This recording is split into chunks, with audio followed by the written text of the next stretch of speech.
بسم اللہ الرحمن الرحیم۔ محترم ناظرین السلام علیکم۔ آج کی ویڈیو میں ہم رسول کریم صلی اللہ علیہ وآلہ وسلم اور حضرت خدیجہ رضی اللہ تعالی عنہا کی شادی کا مکمل واقعہ بیان کریں گے۔ پچھلی ویڈیو میں ہم نے اس سفر کا حال بیان کیا تھا جس میں رسول کریم صلی اللہ علیہ وآلہ وسلم حضرت خدیجہ رضی اللہ تعالی عنہا کا سامان تجارت لے کر شام گئے تھے۔ یہ تجارتی قافلہ شام میں اپنا تجارتی سامان فروخت کرنے کے بعد مکہ کی جانب واپس چلا اور 24-25 دن کی مسافت کے بعد مقام جحفہ پر پہنچا۔ مقام جحفہ شام کی طرف سے آنے والے لوگوں کے لیے میقات کا مقام ہے۔ میقات اس مقام کو کہتے ہیں جہاں پر حج یا عمرہ کے لیے جانے والے لوگ احرام باندھتے ہیں۔ مقام جحفہ پر آ کر یہ قافلہ رک گیا۔ جحفہ سے مکہ تک تقریباً 150 کلومیٹر کا فاصلہ بنتا ہے۔ عرب کا ایک دستور تھا کہ جب کوئی قافلہ کامیاب واپس آئے، تجارت میں انہیں نفع زیادہ ہو تو ہمیشہ ان کی یہ خواہش ہوتی تھی کہ ہم شہر میں جائیں تو لوگ ہمارا استقبال کریں اور ہمیں مبارکباد دیں۔ چونکہ یہ قافلہ اپنا مال تجارت فروخت کر کے آ رہا ہے، ہر ایک کے پاس پیسے ہیں، اس لیے کسی ویران مقام پر نہیں رک سکتے۔ مکے سے پہلے سب سے بڑا شہر جحفہ ہے۔ جحفہ کے بعد مکہ تک کوئی بڑی آبادی نہیں ہے۔ قافلے کو وہاں روک دیا جاتا ہے اور پھر ہر آدمی اپنے ایک غلام کو بھیجتا ہے تاکہ وہ مکے والوں کو جا کے بتا دے۔ جناب خدیجہ کا غلام میسرہ ہے۔ بنیادی طور پر اس کی ذمہ داری ہے کہ وہ جائے اور جا کے جناب خدیجہ کو اطلاع دے، مگر میسرہ پیغمبر اسلام سے گزارش کرتا ہے کہ آج تک میری مالکہ خدیجہ طاہرہ کو کسی تجارت میں اتنا نفع نہیں ہوا ہے۔ یہ بڑی خوشخبری ہے۔ میری یہ خواہش ہے کہ آپ خود وہاں تشریف لے جائیں اور یہ خبر خود انہیں پہنچائیں۔ پیغمبر اسلام نے کہا کہ ٹھیک ہے، میں تیار ہوں۔ یہ سارے کے سارے لوگ چلے۔ اب یہ سب غلام ہیں، ہر ایک اپنی مرضی سے جاتا ہے۔ پیغمبر اسلام آگے بڑھے۔ چھوٹا سا ایک پہاڑی ٹیلہ تھا۔ پیغمبر اسلام وہاں پہنچے اور ایک لمحے کے لیے اس کے پہلو میں چلے گئے۔ میسرہ نے گمان کیا کہ چونکہ صبح کا وقت ہے، شاید آرام کر رہے ہیں، شام کو سفر اختیار کریں گے۔ میسرہ غلام ہے، آقا نہیں ہے کہ اس کام میں کوئی دخل دے۔ وہ خاموش ہو گیا۔ اللہ کے رسول جحفہ کے نزدیک اس ٹیلے کے پہلو میں چلے گئے اور وہاں جا کے بظاہر رک گئے، اس لیے کہ راستہ تو آنکھوں کے سامنے ہے، راستے میں چلتے ہوئے تو نظر نہیں آ رہے ہیں۔ میسرہ بھی خاموش۔ باقی تاجروں میں سے ہر ایک جشن منا رہا ہے، لوگ آرام کر رہے ہیں، تھکن اتار رہے ہیں اور ادھر غلام دوڑے چلے جا رہے ہیں۔ تاریخ بتاتی ہے کہ اسی دن کی صبح کو جناب خدیجہ طاہرہ اپنی سہیلیوں کے ساتھ جا کر اپنی چھت پر بیٹھ گئیں۔ ریشمی کپڑے کا ایک خیمہ سا بنا کر اس کے نیچے بیٹھی ہوئی ہیں اور محو گفتگو ہیں۔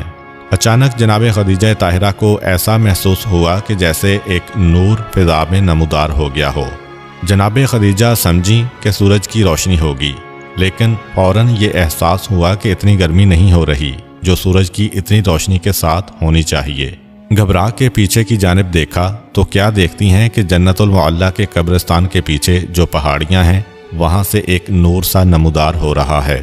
جب مزید غور کیا تو ایسا لگا کہ جیسے ایک قبہ بنا ہوا ہے اور یہ قبہ سونے اور چاندی کا بنا ہوا ہے۔ یاقوت اور جواہرات کی لڑیاں اس میں سے لٹک رہی ہیں۔ یہ قبہ کسی اونٹ سوار کے سر پر اس انداز سے ہے کہ وہ سارے کا سارا اونٹ اور اس کا سوار اس قبے کے اندر نظر آ رہا ہے اور یہ نور اسی قبے سے نمودار ہو رہا ہے۔ جناب خدیجہ گھبرا گئیں کہ میری آنکھوں کو دھوکہ تو نہیں ہو رہا ہے۔ اپنی کنیزوں اور اپنی سہیلیوں سے کہا کہ دیکھو جو کچھ میں دیکھ رہی ہوں، کیا تم بھی یہ دیکھ رہی ہو یا نہیں؟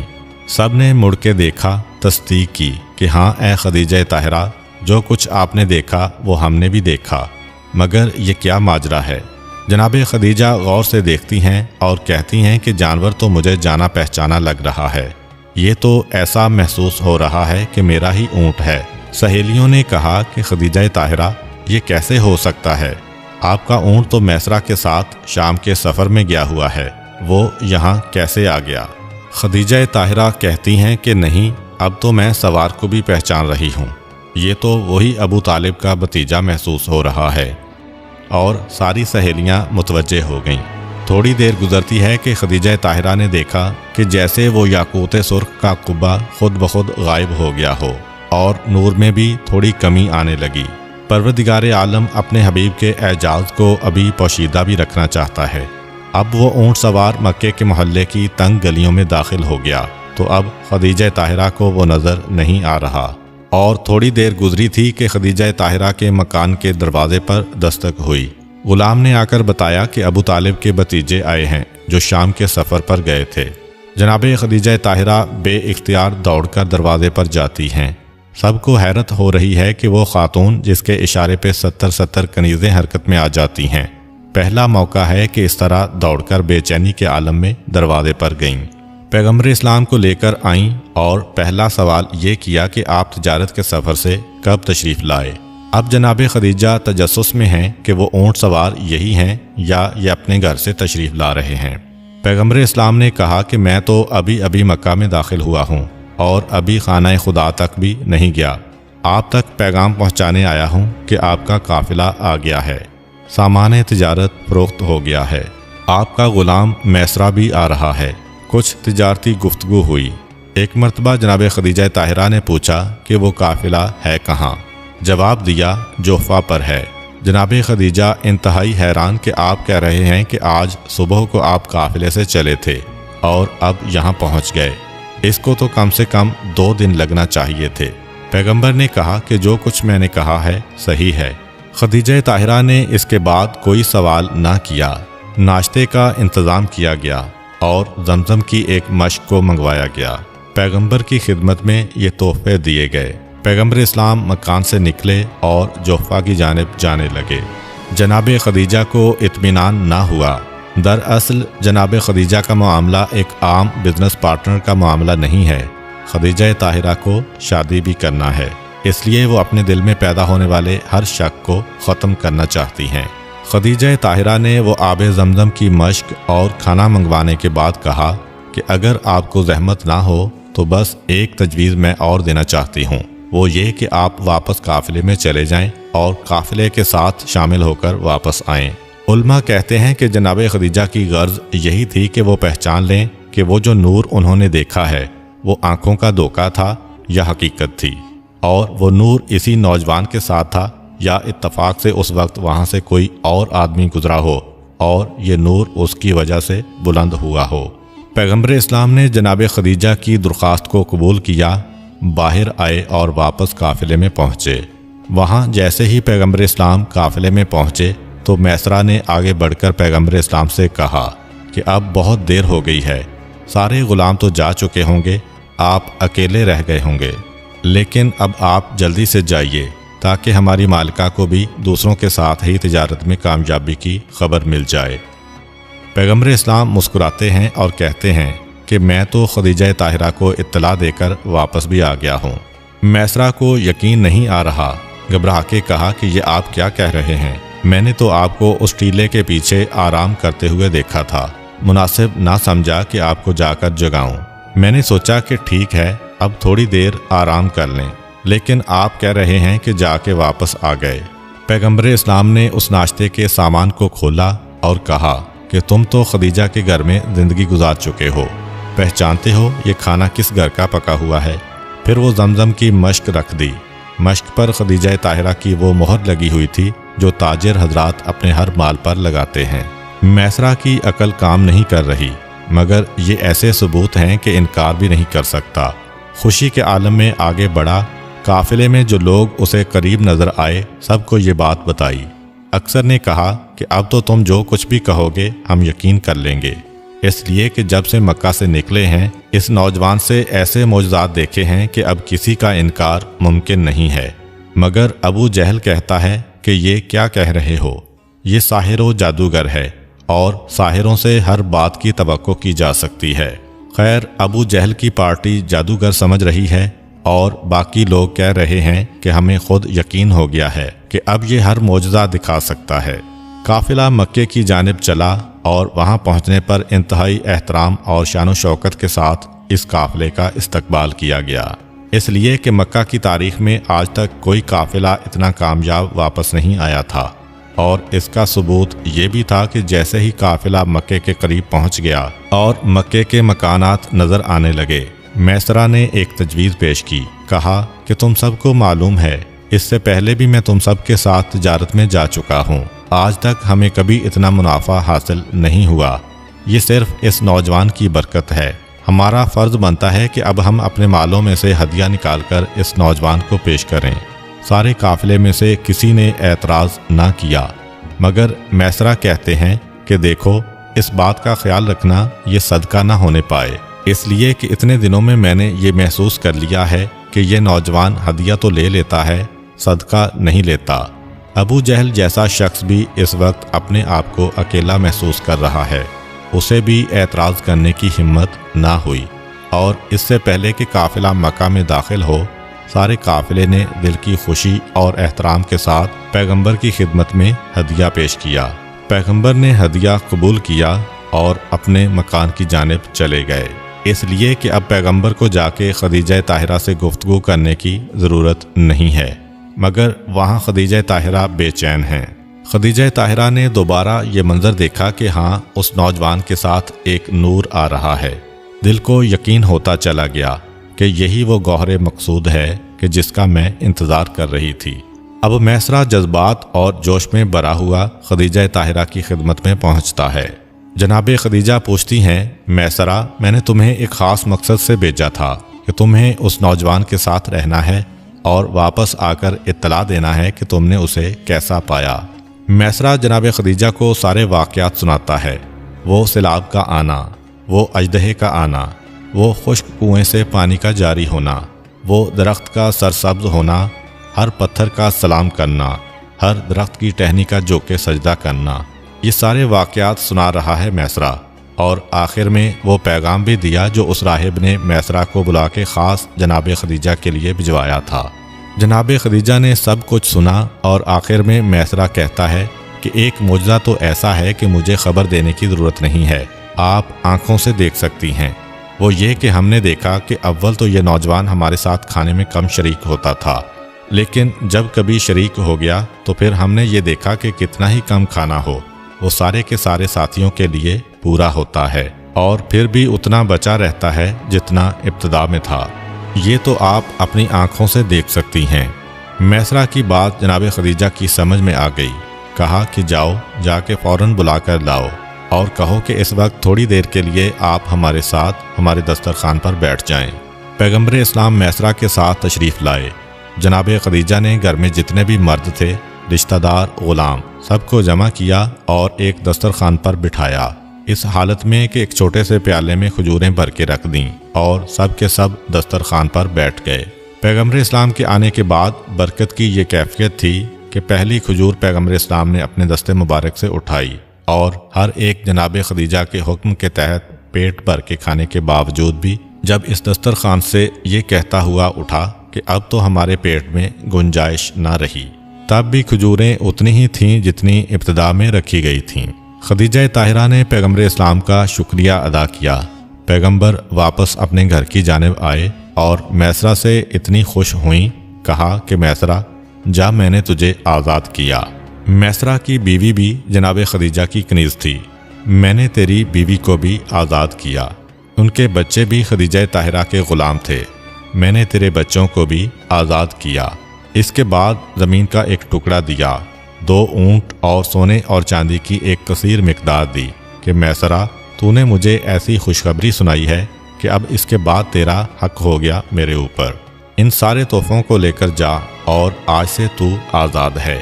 میسرہ پیغمبر اسلام کا شکریہ ادا کرتے ہوئے کہ آج ان کے سبب سے مجھے آزادی ملی ہے، روانہ ہوتا ہے۔ اب جناب خدیجہ کے دل کو اطمینان ہو گیا، کیونکہ اس سے پہلے 3 واقعات ہو چکے ہیں۔